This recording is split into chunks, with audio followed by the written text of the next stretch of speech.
When I saw what ketamine was capable of doing, both at a neurologic and psychologic level, it just clicked for me that, okay, well, we need to use that opportunity. We need to actually help the client to use that recovering neurologic workforce, the ability to actually change the roads of our brain, the neural pathways. That's a real thing. But change it to what? Welcome back. I'm always excited that you're here. So let's get into this introduction because today's episode is extra special. And if you keep listening, I'll explain why.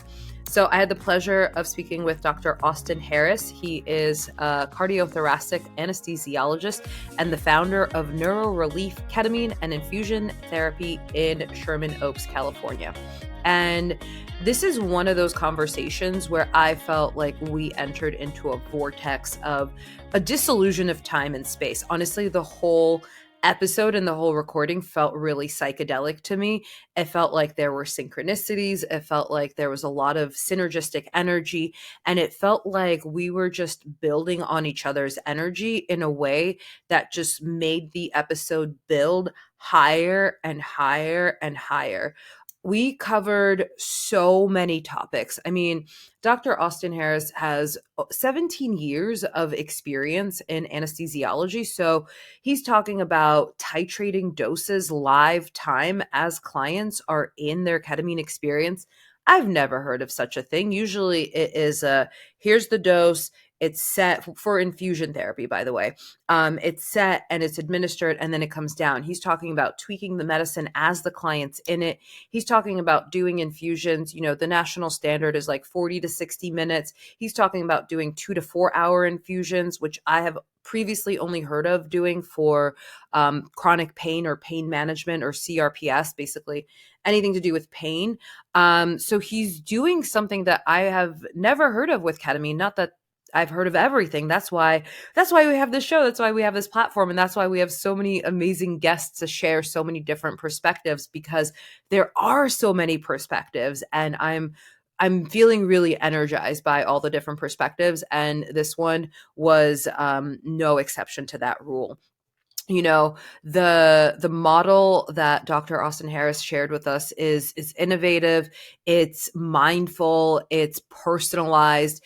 And the thing that made it really cool was at the end of the conversation, he invited me to the clinic, which, by the way, I get invited to a lot of clinics. I get invited to a lot of psychedelic ceremonies, and it just so happened that I was going to be traveling to California. So a few days after we recorded this episode, I actually met him in person at NeuroRelief, which is the clinic that he runs in Sherman Oaks, California, which is just north of LA. I learned that with my GPS, and I got to experience this. So there's a whole nother episode that is in the works.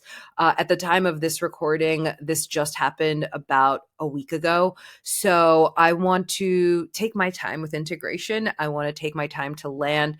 The lessons, the blessings, the miracles are still very much unfolding. So I want to let that land, and I don't want to make a process episode about how I'm integrating, although I might tell you in hindsight. But something that's important to me is to share the lessons, not the mess. And I'm not that it's a messy process, it's actually really beautiful, the landing from this whole experience. And I want to get my words around, right? One of my favorite words about psychedelic experience is ineffable. Ineffable is a word that means cannot be described with words. And so I'm working to put words to what was a really ineffable experience. But just know that episode is in the making. I want to tell you all about what it's like to have a higher dose ketamine session for 2 hours. It's the first time I've ever heard of anything like this. And then a few days later, I got to experience it. So that is just so freaking cool. Um, and Dr. Austin Harris was just really, really grounded, really wise, drew wisdom from so many different modalities. And I think that's what makes this episode really rich, on top of his really passionate storytelling. And, you know, it takes a lot of guts to speak the truth. It takes a lot of courage to really go to those places, and we need more of that in this world. So I really see him as a leader in the field. I have so much respect for the way that he's doing ketamine differently, and being a stance for that, and knowing that that is what serves his population. And yeah, we'll dive into that in a moment. Really quickly, if you're listening to this episode, the ketamine preparation protocol is live and available for you. It is everything that I have guided clients through in preparing for ketamine since 2021. It's live, it's in the show notes. If you are in ketamine or thinking about ketamine or about to start ketamine, it is there to allow you to dive deeper, right? You're getting a lot of value, a lot of information, a lot of just like knowledge from this show. Imagine what it's like to actually dive in deeper. And that's what this is. It's a really rich offering. It's everything I wish everyone has to prepare mentally, physically, emotionally for your ketamine journey. And it's available now. And so have at it. It's in the show notes. And I'm so excited to share it with you. Equally as excited as I am to share this episode with you. So let's dive into this episode with Dr. Austin Harris. If you're listening to this show, I already know something about you. I know that you care about doing this work well. You're not just here for an experience, you are here for real, lasting change. So let me ask you, how are you ever going to get the transformation you want from ketamine if you aren't clear about what to expect? The only way to make sure that ketamine actually works for you is to get clear on how the mind works and how ketamine interacts with your brain, the rules of psychedelics use so you don't make the same mistake I did, and how to be prepared for anything. And yes, I mean anything. And those questions only get answered when you follow a solid preparation protocol. Unfortunately, most clinics don't offer this up. Maybe they refer you to a therapist, but most therapists don't understand subconscious work or psychedelic work. And with anxiety, ketamine can only do so much. However, I also have good news.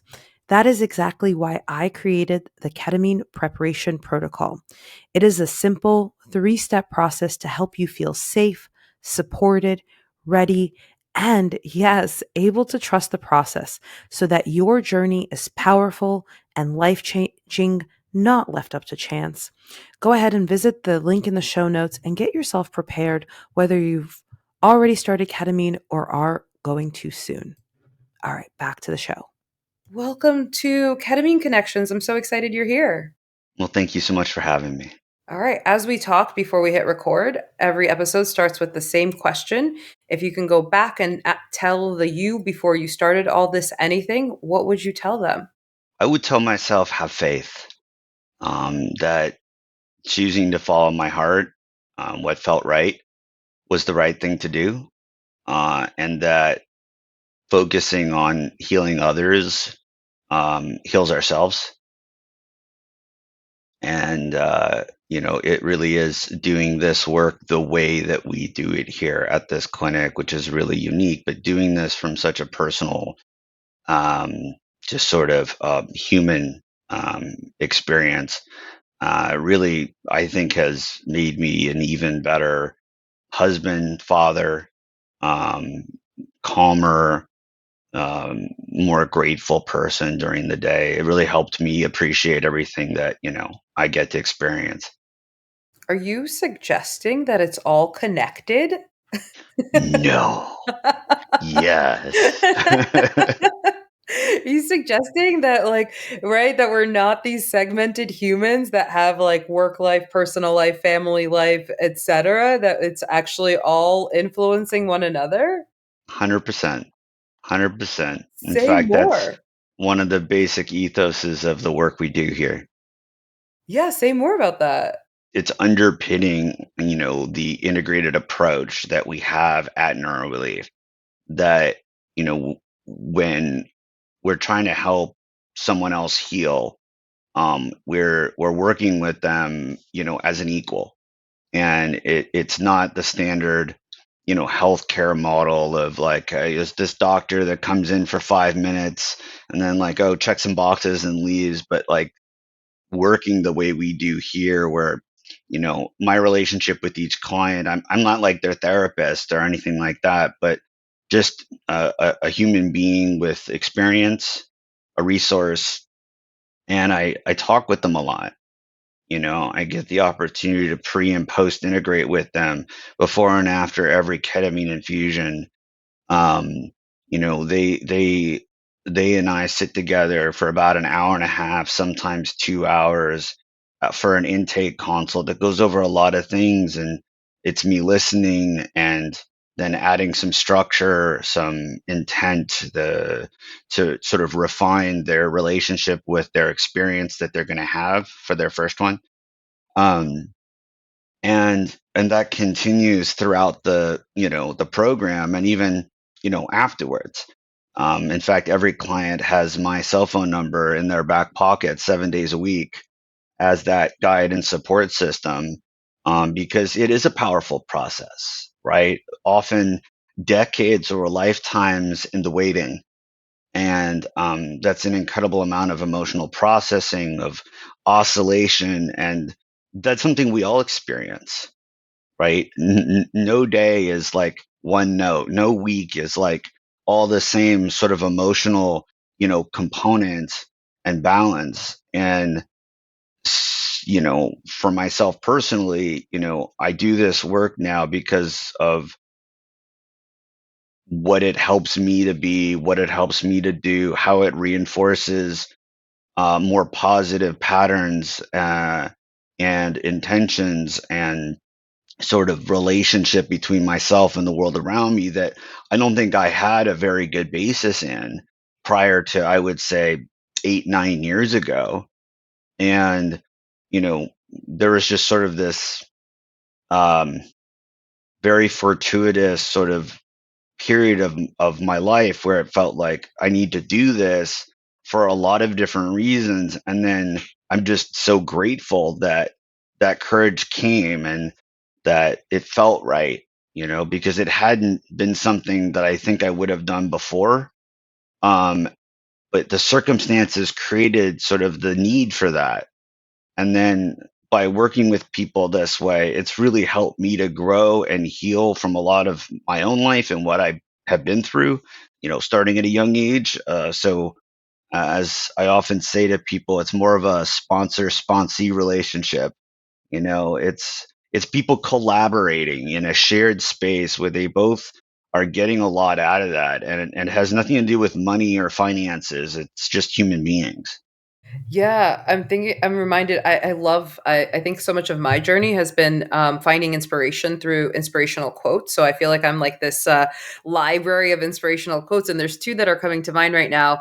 Whatever, the listener's relationship is to God, higher power, etc. But there's a quote, right? It's God doesn't call the qualified, he qualifies the called.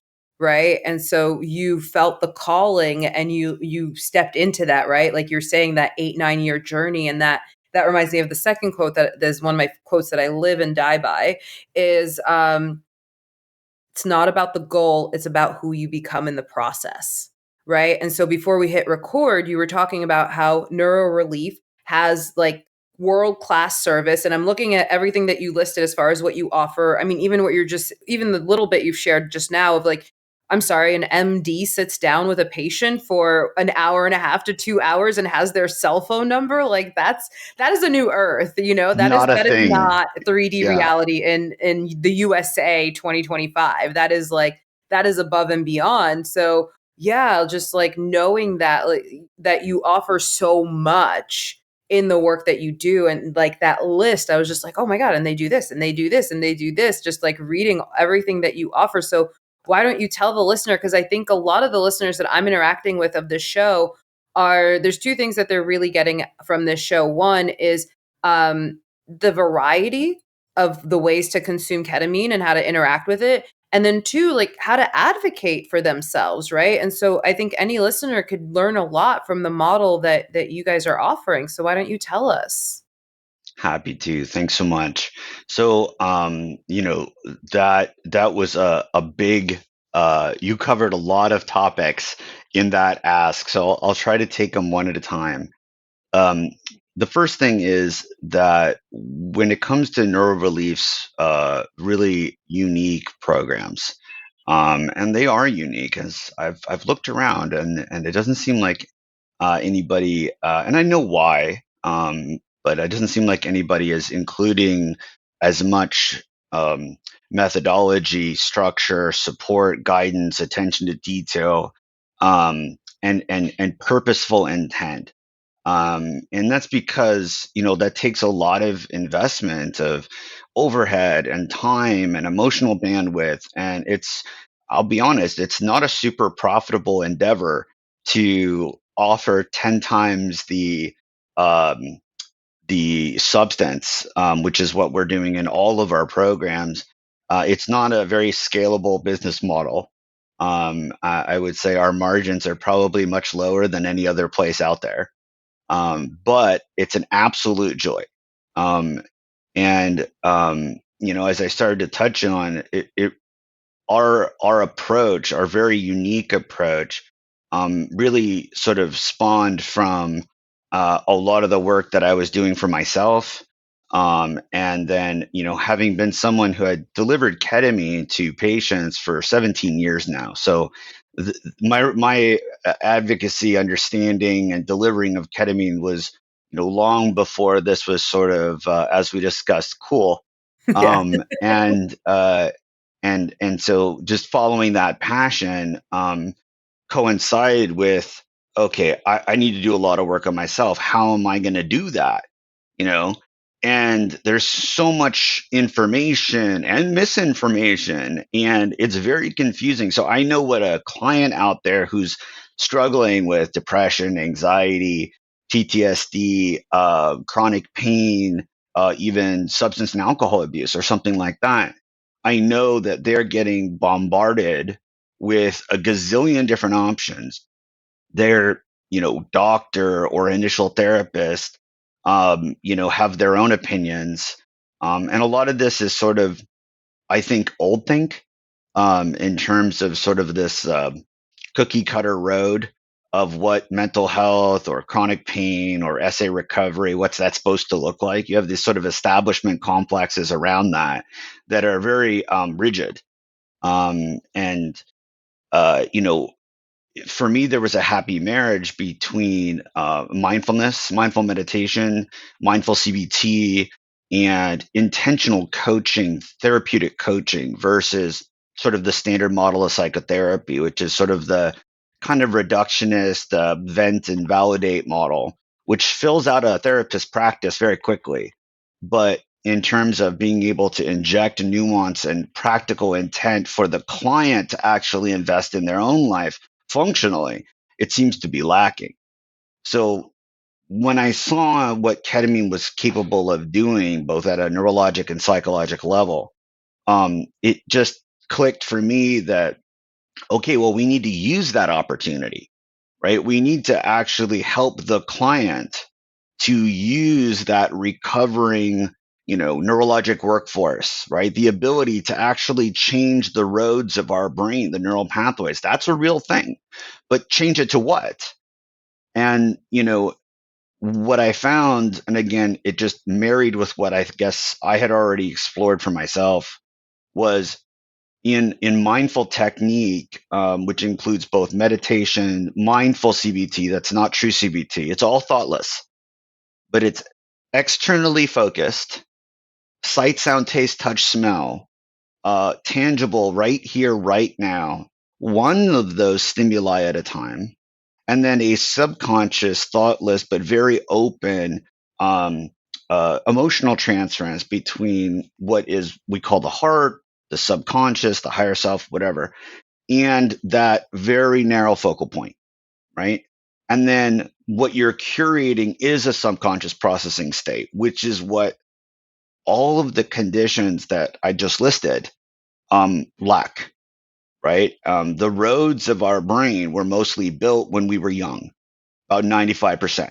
Before So the by age the of 11. time, oh yeah, and so the formative patterns resulted in instinctive. patterns in us of, okay, where do I invest the bandwidth of my awareness? Is that being invested in doing, feeling, being, experiencing, sort of open, vulnerable, affectable by our environment, this sort of greater a part of sense of self? Is that feeling better or not so much? Right? Is the bandwidth of our awareness being invested internally in thinking about doing, feeling, being, and experiencing past, future, remembering, regretting, ruminating, catastrophizing, what ifing, but bottom line, an alternative to feeling the reality around us that we don't control, right? And that's an instinctive defense maneuver. But if the formative environment meant that that is sustained, right? Which we're kids, we don't know any different. We're just doing what feels safe, easier, or more comfortable somehow.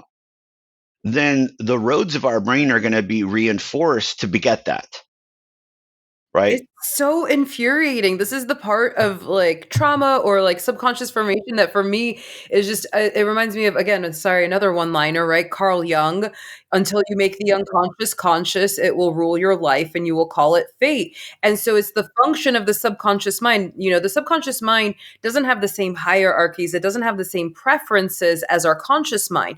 What it cares about is predictability, efficiency, and recognizing patterns. So something happens when we're a kid and we say, okay, this always goes like that, right? Because we generalize in the subconscious mind so that it's repeatable, so that it's efficient, so that it's recognizable. And then we repeat it over and over, and people get into these loops, right? And then don't even get me started on talk therapy, because talk therapy is just digging those grooves in deeper, right? How many Right. It's times just are you like going to going over the same territory. Exactly. It's just like, oh, and again, and then it happened in this relationship, and then it happened in this relationship, and now my boss is my mother, and my partner is my uncle, and like all of this stuff. And it's just until you know how to interrupt those patterns. And ketamine is an incredible tool. I love how you said that before, I think before we recorded. It's a tool, but if you don't know how to work with a tool, what good is it, right? Absolutely. It's just not And it. and that work, right? We need to be intentional as providers, as the therapeutic side of the process. That's, a client or a patient comes to us looking for some structure, looking for, okay, what should I do? And if we're not actually providing that, which unfortunately I would say 90 to 95% of the field, especially in the sort of clinical model, isn't doing that. It's sort of what we call the drive-through operation, right? Here's a little ketamine, mostly underly short duration infusions, underdosed, set it and forget it by weight, hit the start button, walk away, come back, great job, see ya, have a nice life, good luck, next, right? And that's a profitable business model, but it's not offering people okay, now what? Because that part's hard, right? It's going to be unique. It's going to be individualized to the person. The model has to be completely in support and intent about, okay, what are we going to help this person do with the neurologic and psychologic shift that properly done ketamine infusion therapy can engender, right? And so the way I describe it, and people that maybe find me in other appearances elsewhere will recognize this metaphor, because I use it all the time. Let's say we get the neurologic road workers back, the neuroplasticity that, because of the stress response of our neurohormonal struggle, was actually turned off at a receptor level in the brain. So the ketamine done properly will bring that back. Okay, that's a given, done properly. But what new directions are you going to give those workers, right? Because the trucks of asphalt, they're ready to be sent somewhere. Everyone's getting paid, everyone's got their Mountain Dew. But how are you going to, as the client, as the patient, direct them, i.e., invest the bandwidth of our awareness? Because sort of where we focus, we will feel, right? That's the intent.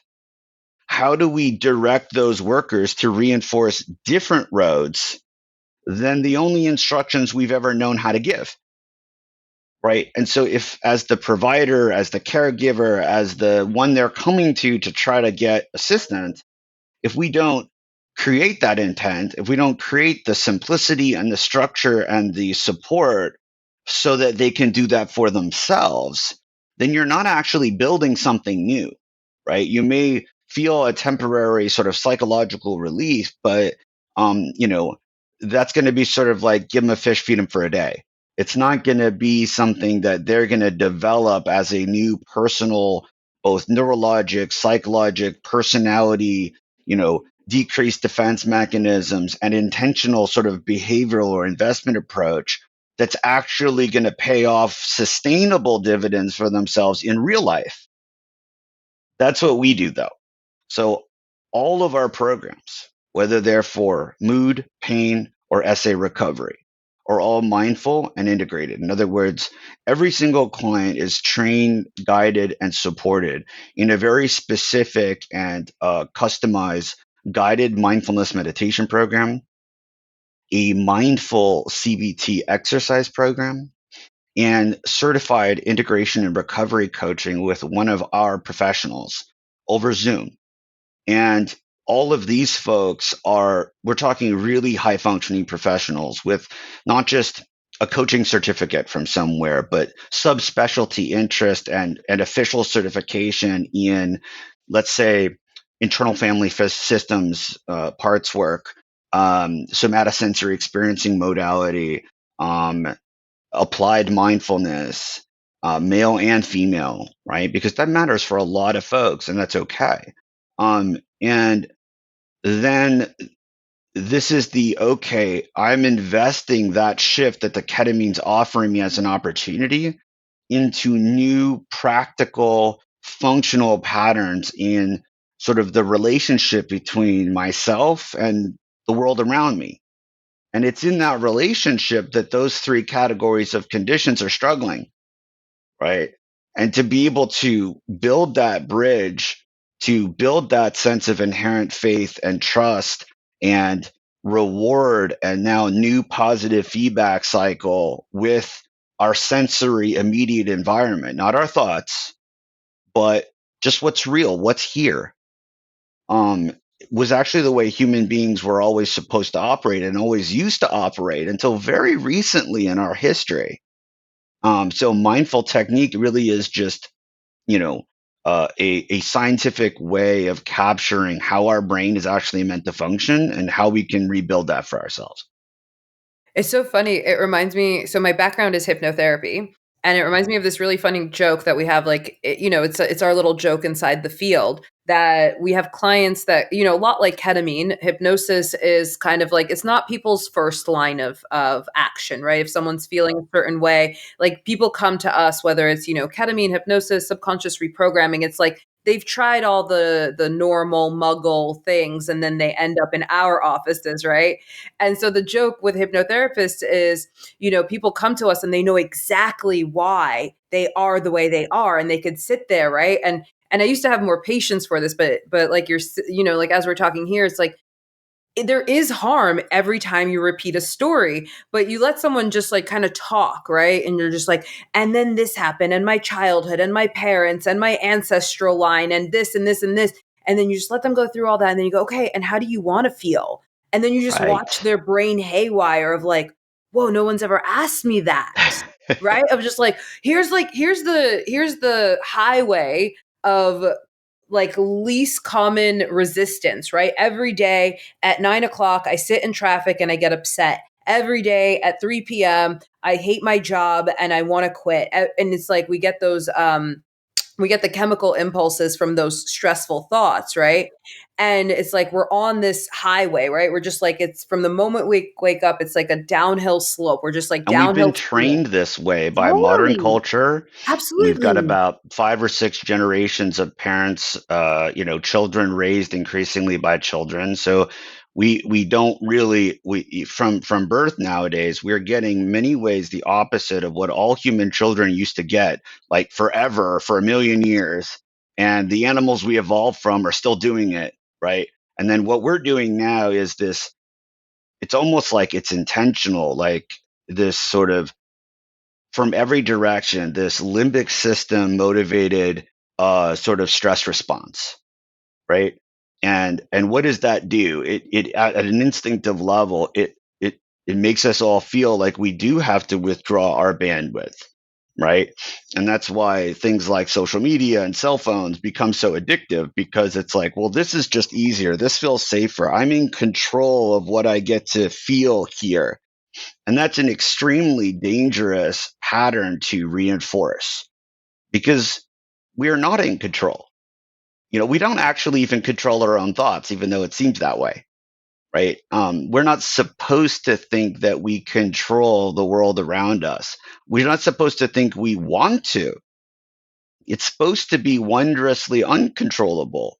And the humility of realizing I'm just another ant on the boulder hurtling through space at 67,000 miles an hour. I don't need to obsess about how much control I have over everything, but it's my relationship with the, oh, okay, so I'm small, right? I'm not here to be like super matter or be like so significant or have all this stuff or titles or, cars or whatever.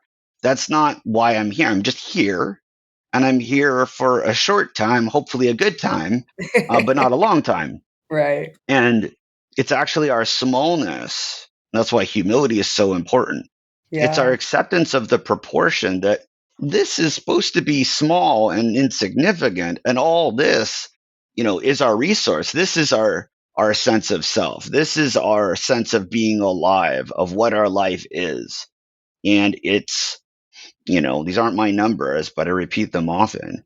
99.9% of the sight, sound, taste, touch, and smell stimuli of our external environment, our personal sensory environment, on a daily basis, millions of potential little pings and focal points, ranges from pretty great to, at worst, not an actual tangible threat to us. But what this stress response mediated sort of defense wall that ends up getting unfortunately reinforced both neurologically and behaviorally is, well, I need to filter this out, right? I need distance from this because of the potential theoretical zero point 0.01, right? And what ends up happening? We lose the 99.9. Okay, I hear what you're saying. So you're saying that our control issues, right? We all have them. And so our control issues are controlling our environment because we're all afraid of something. And again, that goes back to childhood, it goes back to conditioning, right? There's something that we experienced that we said, okay, that's not safe. And so I'm going to control 99% of my environment to never experience that 0.1%. Is that what you're saying? Yeah, and we don't even know what we're afraid of. It's just a neurologic model that was ingrained, which is in here, I'm safe because I have this delusion of control. And then, but this was never supposed to be normalized. Then we go out in adult life and we think that that applies to the real world. And when it clearly does not, we're beside ourselves and we retreat even more in here. And so, depression, anxiety, OCD, disproportionate chronic pain based on central sensitization and somatic escalation, uh, substance and alcohol abuse as an attempt to, again, cope internally without external equilibration or sublimation. Those patterns are an inevitable consequence of that really binary divide of these roads are over reinforced. And these ones, this sort of inherent faith that our environment is 99.9% safe, right, is not what's playing out for us instinctively. And so these situations or presentations that we're seeing are kind of inevitable consequences of a model that was never going to work. Yeah, it's so interesting too because when you think about it, right? Um, we're something happened that surprised us, that blindsided us, and we're trying to control not getting blindsided again, but that's the whole definition of blindsided, right? It's like if something, something happened and like, okay, I'm going to make sure that I know every single answer and I know everyone knows that I know the answer so that I'm super smart so that I never get caught, being asked a question by the teacher and not knowing the answer. It's like, well, guess what? Like, good job following that pursuit. but the next time you get blindsided, it's going to be something totally different that is completely, because that's the definition of blindsided. And I work with, I resonate a lot with what you're saying, because my specialization is working with anxious people. And a lot of people don't understand anxiety, but my hypnotherapy background really allows me to understand the repetitive function of anxiety in a different way. And the number one way that anxiety works is that it's a overactive question response. What if, what if, what if, what if, what if, right? And so what I teach clients is to add the word so in front of that, right? So you can actually answer the question, right? What if I'm watching cars go by? What if I get into a car accident? What if the sky falls down? What if there's a tornado? What if, right? You add the word so in front of it, right? So what if something bad happens, right? So what if the sky falls down? Well, then I'll be really surprised and I'll wonder what to do next. You actually can answer the question. So what if, I don't know the answer and someone thinks that I'm unintelligent, right? It's like, well, that would suck, right? It's just then you actually have a question you can answer, and then you can actually connect with what we're so afraid of, which is feeling an uncomfortable emotion. Right. But the truth is, if we don't embrace the opportunity to feel an uncomfortable emotion, an effect or something that hurts our feelings or makes us feel insecure or what have you, if we're not willing to allow for that opportunity to occur, then you don't get all the rest of the good stuff, right? Because you can't think joy, right? So, by this overly developed ego defense structure, which is where all of our thoughts come from, right? It's a self fulfilling mechanism now that was over reinforced. It's just coming up with the now potential threat response to sustain a pattern that was unfortunately grooved, even neurologically. So, with that sort of internal isolation or echo chamber, obviously anxiety is going to be inevitable. But, when it comes to the other side, which is depression, this is why they so go together, Two right? sides of the same coin. Always, always. Yeah. Um, is, if we're in here sort of hiding from feeling out here, then, like I said, you can't think joy, right? What is joy? It is a instinctive, inherently uncontrolled, unpredictable, often surprising moment of emotional subconscious transference between that, processing system, right? That bigger sense of self and something outside of us, some situation, stimuli, circumstance, or moment where it feels like, ah, cool. Why does it feel that way? Because we feel small, we feel fortunate, we feel like something about the world reached out and touched us in a way that we didn't expect. If this wall of internal echo avoidance thing is our norm, we can't get any of that, which Right. is inherently depressing. Yeah. Yeah, it reminds me of it's Dr. Brene Brown's work, right? When she started off talking about vulnerability, the place that she got to was that we don't get to cherry pick our emotions, right? I'm only going to feel happy, good vibes only, etc., but I don't want the disappointment, the grief, the shame, the sorrow, like I don't want that, I just want this. Well, you don't get to pick it, and what we know from, indigenous shamanic traditions is the deeper that you're willing to go, the higher, right? It's like it's a universal law, as above so below. So the more you dig in, the deeper you go, the higher you go. So if you want a state of elation, joy, ecstasy, right? Not from substances, but just from life, from looking at the trees budding and going, holy shit, life is all around me. You have to be willing to go into the depths of sorrow, of grief, of pain, and you can't do that. And then, and her work, Dr. Brene Brown's work, where last time I checked in, is talking about how, they've done research that the hardest emotion for people to feel is joy, because joy requires, there is no other way to feel joy other than presence. It's Right. just And you have to, when you feel joy, because it is such a this way, there's always a balance, right? The joy comes with something else. Right? If you've ever felt real joy, like why do you cry sometimes? Why do you feel a tear leak out when you see a beautiful sunset? Because it's going so straight in, right? That that's going to push something else out too, right? So you're getting sort of a both sides. It's a complex thing. And this is why, like I said, if we are unfortunate enough to have this overly reinforced, internally fixated defense structure, we're not going to get either, because the poignancy, the depth of which joy needs to occur to really resonate is going to be associated with other really deep feelings, often not even from the present, but suppressed emotional conflict from the past, right?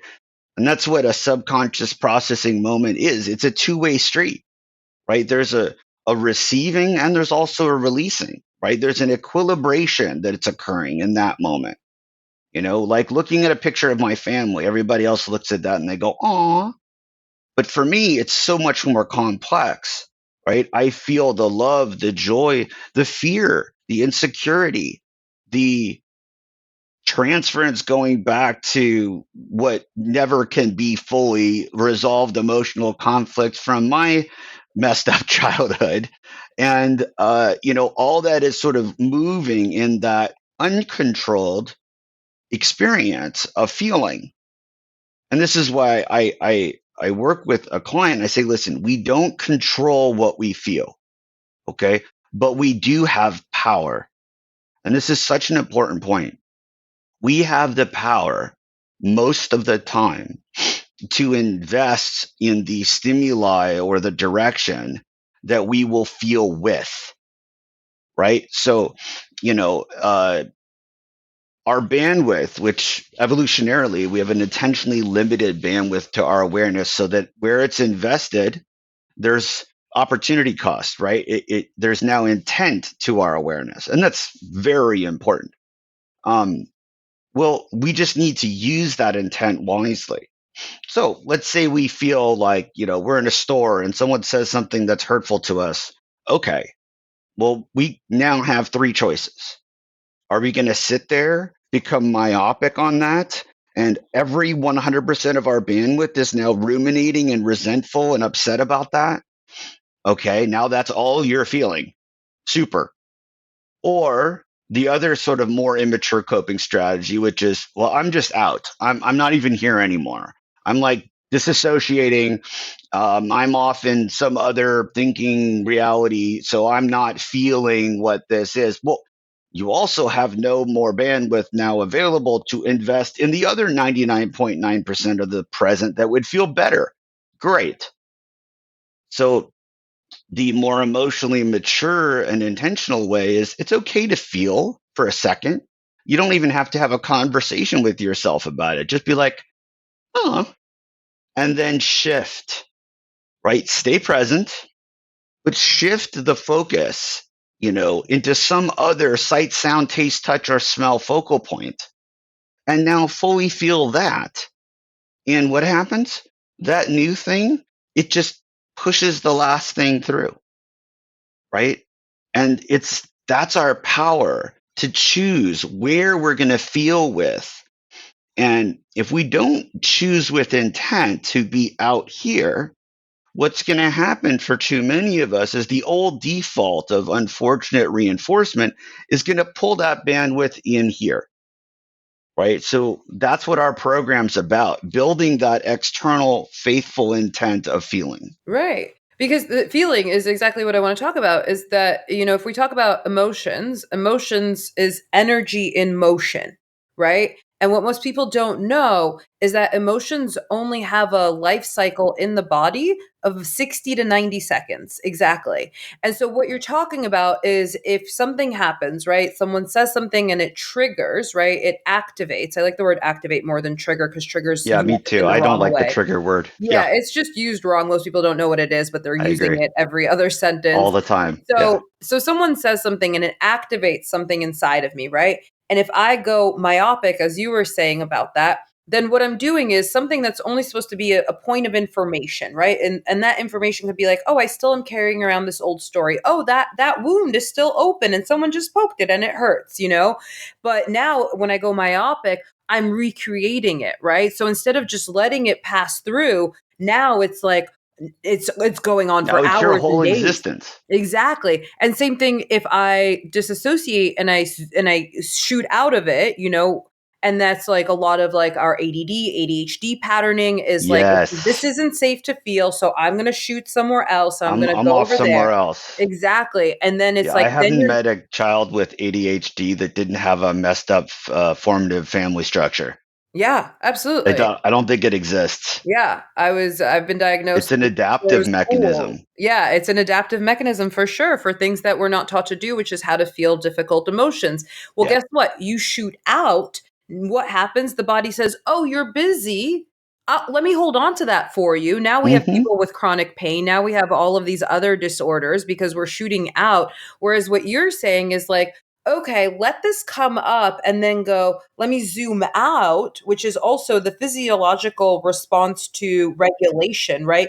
When we get stressed, when we get anxious, we zoom in. What are we doing with these devices other than like zooming in, right? That's the physiological response of stress. The body doesn't know the difference, you know? It's just like, oh, everything's zoomed in, now I'm stressed. We let something come up and we say, oh, wow, that was really uncomfortable. That person said something and it really hurt my feelings. I'm going to feel that. And then, like, oh, look, there's something else over there. I love what you're saying. In my lineage, where I've trained, what you're talking about with, it's called five senses reality, right? So it's like focusing on the five senses.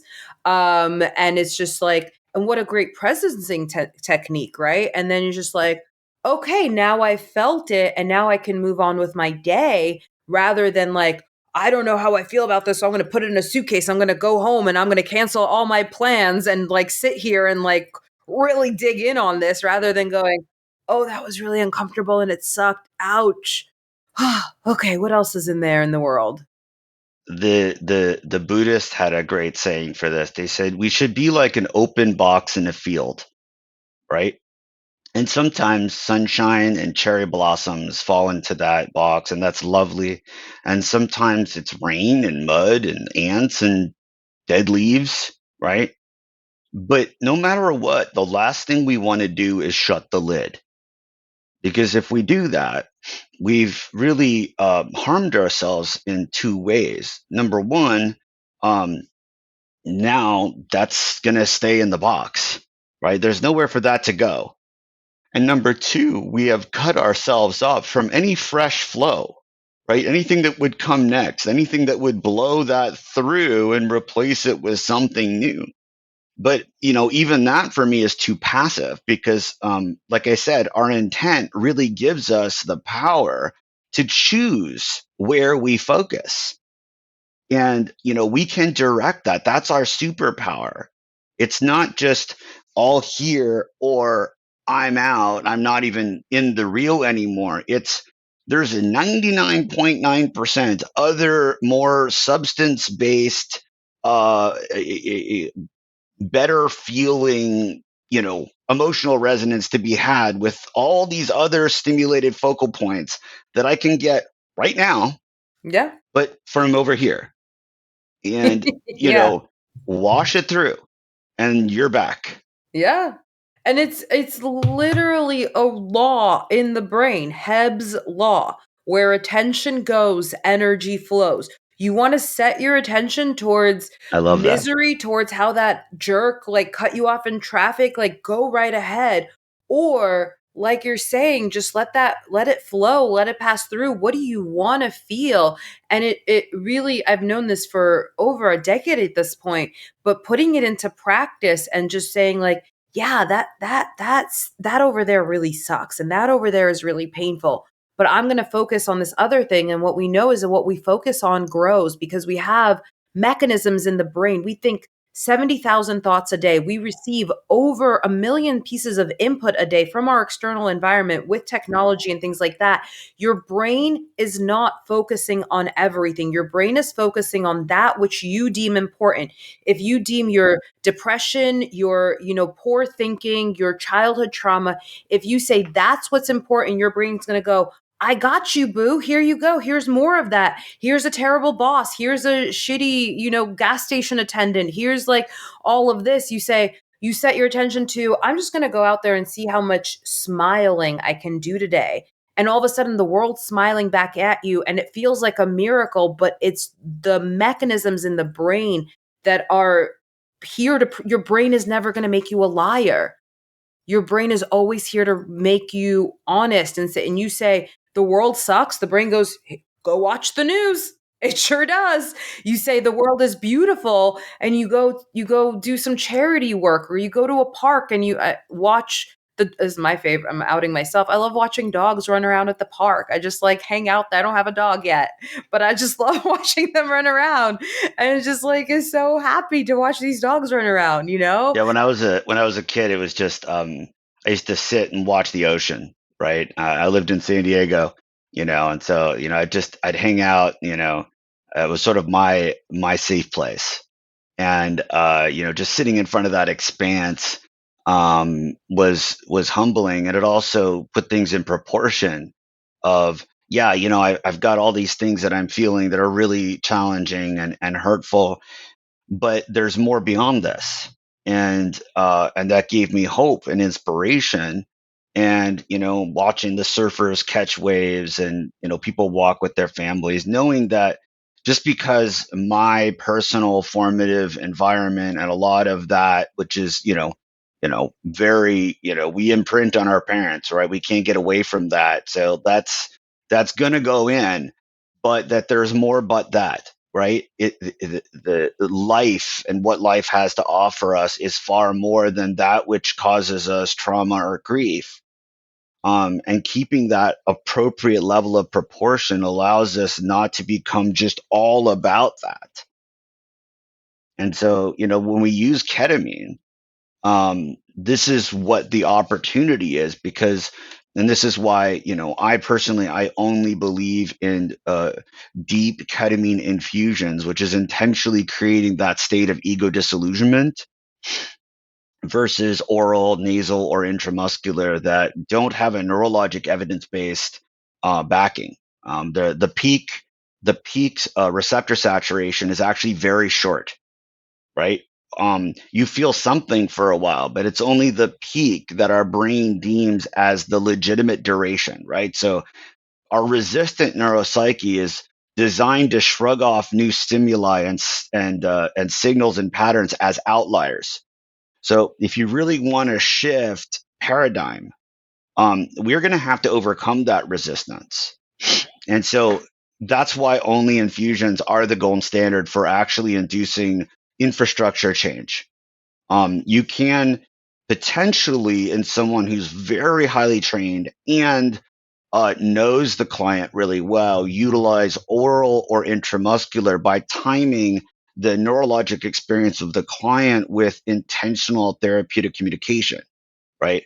But that's a purely sort of psychotherapy plus model. It's not going to induce neurologic change. It's not going to recover the neurologic road workers that can actually change the infrastructure to beget new instinct, because the duration of the peak is too short. It's only a few minutes.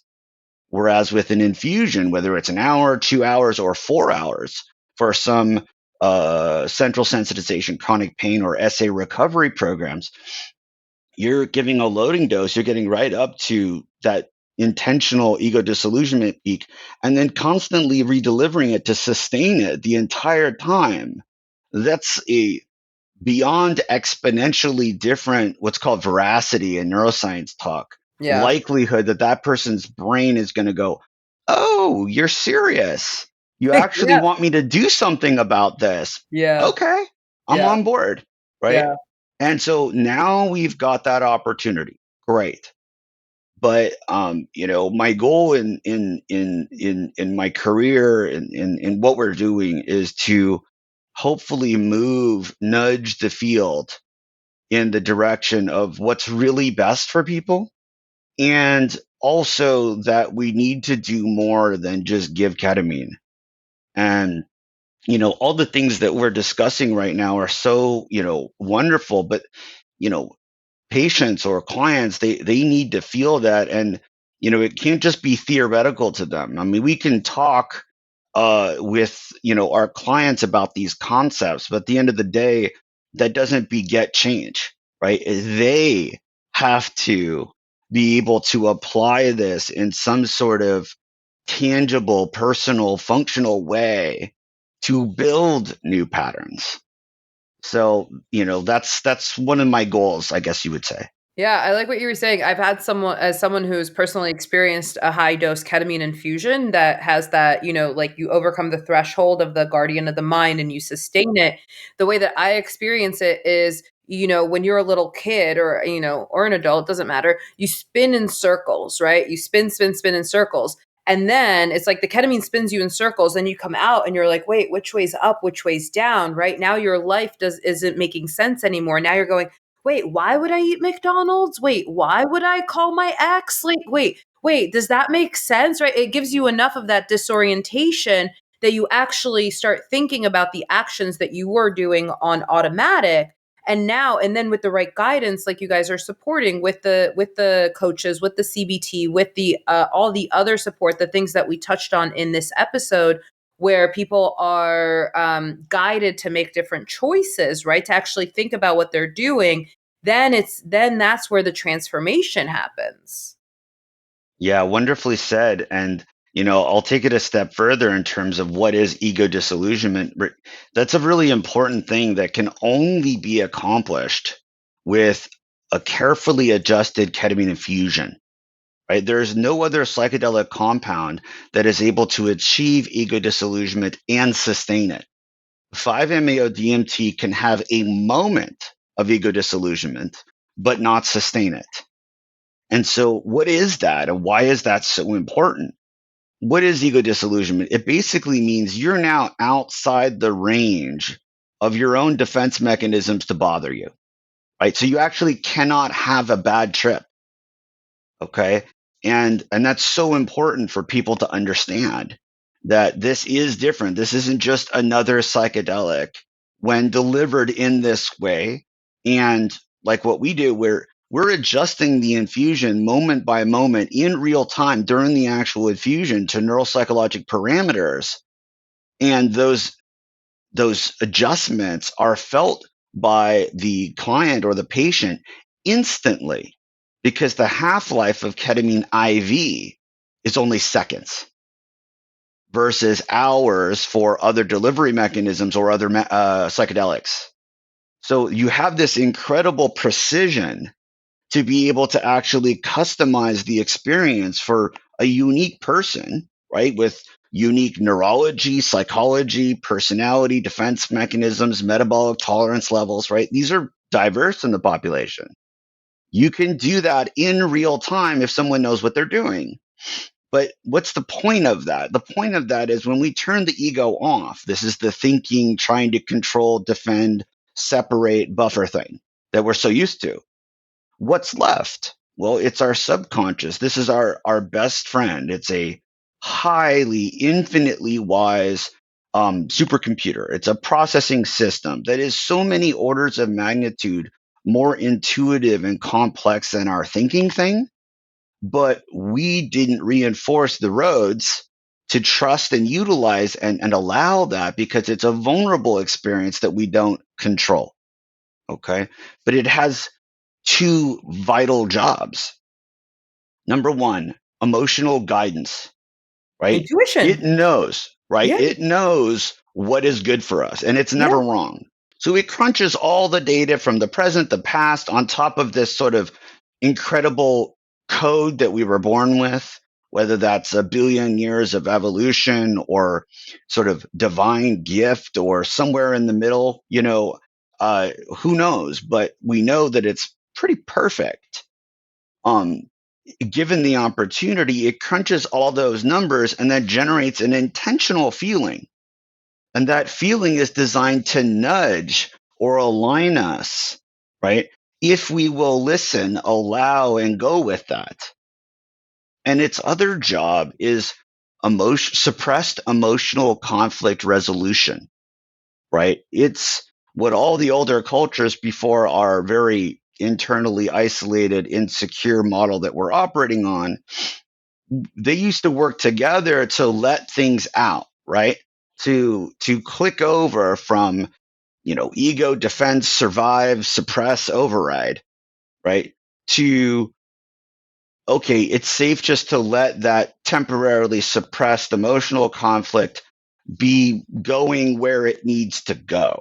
And they would go through regimented behaviors all together in the open to allow that to take place, to so that that suppressed emotional conflict never built up, right? And they had way more trauma back, let's say 5,000 years ago, than we actually do on average today. But they Well, were able to capital T, de-escalate all that because they trusted that subconscious processing right, to do that for them, meaning they allowed themselves to feel through it and right, made it very brief, actually. right, In ego disillusionment, ketamine infusion, that's able to happen on our behalf, finally, in right, a very efficient way and safe way. and very safe. And it's actually quite gentle as an experience. It's Oh, not traumatic, or it's not going to like throw trauma in our face. Like, our subconscious is way too wise for that. That doesn't happen with a deep ketamine infusion. Instead, it's like, you know, the weight is just sort of like it just sort of goes out the back door in this abstract tangential experience. And we don't even realize what or why things are processing, but we then emerge from that. And that glass of unprocessed emotional conflict has been drained a bit. And so, for these reasons, both neurologically and psychologically, that's why a ego disillusionment ketamine infusion with appropriate duration, not this little 40-minute rinky-dink thing, is really important if your goal is to actually really help someone. amen. We're gonna wrap this up, and I'm gonna do something a little different right now. I'm going to, because I want to for the person listening and has heard us literally traveling between 8 different dimensions in this conversation, as I love to do, and obviously you Me do too. too. Thank you for meeting me in that space. But to synthesize, I'm going to summarize what makes your process different, and we're not going to get into the details of it. We're just going to say like bullet points, right? Like the sort of like the top of the outline. And then if I'm missing something, you fill me in. Okay.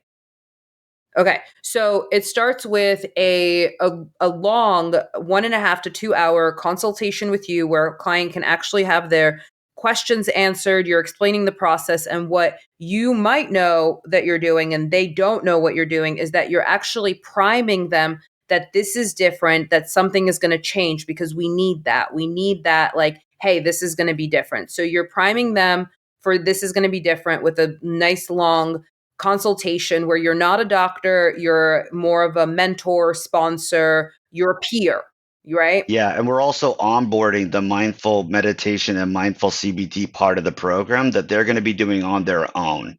Okay, perfect. So they have the onboarding and the resourcing to help them handle whatever comes up in the, and then they come in for their infusion. It's anywhere from 1 to 3 or 4 hours, I believe you said, depending on what they're coming in for. Yes, we So have 12 different ketamine infusion protocols depending on patient factors, conditions, things like that, all evidence based. cool. So they're going through the process where they're actually, and then the thing that I've never heard before is that you're titrating the medicine as they're in it, which I think is That's so correct. cool. I might have to Yes. book a trip out to California to come see you. Come on down. So then they have that nice long infusion where they have a sustained experience of ego Hmm. death rather than some Not ego death. I think that's a little bit disconcerting for people. It's not ego death. It's simply that sort of tension, right? That demand within us just sort of melts away. And what we're left with is just this incredibly open sort of being a small part of something connected and vast and nurturing and comforting, which is what a pure subconscious state feels like. Got it. So it's turning the default mode network off for a Yeah, little bit of time. Yeah. Okay. exactly. Cool. So they have that experience, then they're like, "Whoa, which way's up, which way's down? What do I wanna do?" And then they have support in the aftercare to help them make different choices, to help them, right, to build new roads so that they get off the highway that they've been driving on their whole lives, and they start walking down a footpath, and then that becomes the highway. The more that they travel that, the old highway goes away, now they have a new highway, and they're actually experiencing sustained transformation and not, oh, ketamine, I tried that, but holy shit, ketamine changed my life. And the client, I was able to change my life because when it's their own ownership of this new model, this new approach, this new investment strategy, it's now tangible to them. They're building their new yellow brick road and they're walking on it. And what I always say is like we're helping them build their own new fishing rod and practice using it, feeling improvement from that model. And then they're able to sustain themselves, feed themselves long term. And we're there, if someone wants to come in intermittently for a maintenance visit, just as a support, a tool of self care, then that's wonderful as well. That's normal. There's no downside to that. And but this is now their journey, and they feel empowered and actually functionally capable of being able to walk that different path for themselves. And really, that's, I think ethically what a good doctor or healer is supposed to be doing. We're supposed to be helping them feel more self-sufficient while always being there to support them. Absolutely. Dr. Austin Harris, this has been a true delight. I Likewise. am so grateful for you sharing your medicine both with us here on the podcast and also out in the world. What a stance for true lasting change and transformation at a time in the world right now where we really need it. So thank We you for really the work do. you're doing. Absolutely. Thank you so much for having me. I'm extremely grateful, and I'd like to also express that I talk with a lot of people, and it's also rare on my end that someone really has that grasp, that spirit, and both the intellectual and the experiential, and just really the heartfelt background that you're able to express. So we're like talking on the same wavelength. It's really a pleasure. It's absolutely amen to that. We'll have all of your links down in the show notes. I'm starting to become a real advocate for ketamine tourism, where people go and visit because that not everyone has We access to this actually kind of have care. programs for that. Our Oh, patient great! care coordinators. I mean, we've treated clients from 5 continents now, Wow, and yeah, they will actually travel. They will actually get visas to receive care with NeuroRelief, and we help them to arrange. All right, where can they stay? How do they are going to be able to transport and sort of help people get what's possible for them. And also one of the big things we're trying to advocate for is insurance coverage, right? Because we know that the powers of be really hate what we're doing because it's a cheap generic molecule. They can't make any money buying and selling. So but we still have a robust super bill program for PPO insurances. We have 2 different interest-free financing programs ranging from 6 to 15 months. So we're doing everything we possibly can to try to make the right care, right? The real optimal care opportunity available to as many people as possible because I understand that for most folks this is a mostly out of pocket cost. And my goal is to bring that down somehow, some way. And so I would just encourage people to give us a call or submit information. We will get in touch with you. We will try to work with you to make this possible for you. perfect. We'll have all of that linked in the show notes. Thank you so much for being on Ketamine Connections here Thank today. you, Anna. Have a great one. You too. Thank you so much for tuning into Ketamine Connections with me today.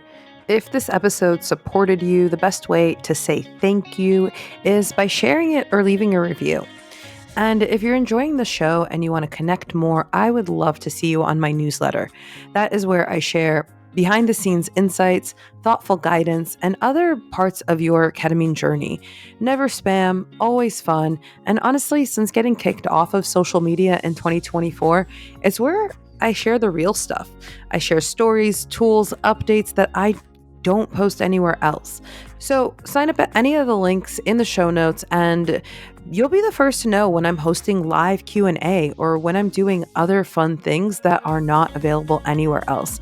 It's the best place to hear about it, stay connected, and grow together. All right, that is all I have for today. Thank you. Stay curious, and I'll see you next time.